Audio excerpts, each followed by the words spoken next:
What up, Freedom Ninjas? Tariffs are all over the news and Donald Trump is all about them. So today I want to talk about tariffs, what they imply, how Trump's tariffs are going to affect my grandparents, and how tariffs will work in a free world. In 1964, my grandfather proudly came to the United States with $75 and 2 pairs of boxers. After spending 5 years milking the cows of someone else, he saved enough money to qualify for a loan and fulfill the Portuguese-American dream of owning his own stinky cows. Along with my grandma, they grew the dairy from 100 cows and 50 acres and then to 550 cows and 500 acres. In 2008, California's regulations changed, forcing my grandparents to sell their stinky cows. And in order to make their American dream a reality, my grandparents didn't take a single vacation for the first 20 years of their marriage.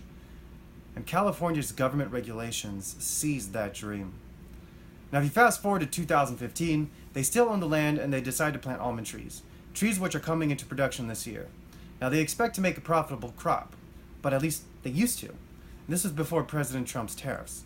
See, his actions have moved India and China to impose tariffs on many U.S. exports, and that also includes almonds.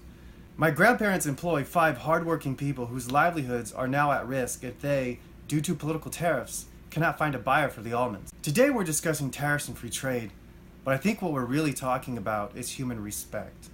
Do we respect and trust in each other's humanity enough to be free? Tariffs are a politician's way of saying they don't respect your freedom and you shouldn't be trusted to trade with others. Tariffs imply that isolation from foreigners will lead to riches. And if that's true, why isn't isolation from individuals in other states, counties, cities, or neighborhoods equally as good for us? Is free trade really that dangerous? How could politicians use something as natural to the human experience as trade to frighten and divide us? Free trade is intrinsic to mankind's nature as a social animal. We thrive both internally and socially on the exchange of not just ideas, but goods and services as well. Let's remember, it's men and women like you and I who create and trade goods and services, not governments. Tariffs politically segregate us while free trade unites us in the common pursuit of profits. Profit, which can only result from the creation of goods and services that fulfill the needs of others. In a very real sense, free trade is the foundation from which free men and women use to serve the needs of others. Why would we ever want to allow politicians to get in the way of allowing one human being to meet the needs of another human being? Tariffs raise the cost of providing value to others, costs which weigh heaviest on the poor, as they comparatively spend more of their income on life-sustaining expenditures. Trump's steel tariffs and aluminum tariffs will raise prices on millions of products, further handicapping that single mother already struggling to put food on the table. Let's not forget all of the things that come out of a can. Some claim tariffs put America first, but free trade puts you first. So how will international trade work in a society without government? Trade will work just like how it works in your town or city or county right now. If a manufacturer produces a product and is able to find a buyer, a deal is then made between the two. Simple as that. Buyers and sellers should be the ones that negotiate contracts, not politicians. Now, what is so wrong with you walking into your local Walmart and buying a TV, and then your local Walmart buying 200 TVs from a seller in China? Both transactions are built upon the same principles.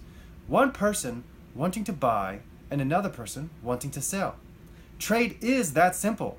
It doesn't matter if the other person is 3 feet away or 3,000 miles away. The two parties involved are the ones who should and who are best capable of assessing the value of the transaction, not politicians. Free trade allows you, the consumer, to take back your regulatory power from politicians and bureaucrats. You see, even though I'm a voluntarist, I believe in regulation, and lots of it. Regulation by consumers on producers. Every dollar you spend is a vote telling the market what to make, and that, my friends, is all the regulation you need in local or international trade. I embrace free trade because I believe you all deserve the respect to trade as you please. I, for one, do not need politicians regulating my life and my trade with others. Do you? And that's the thing with King.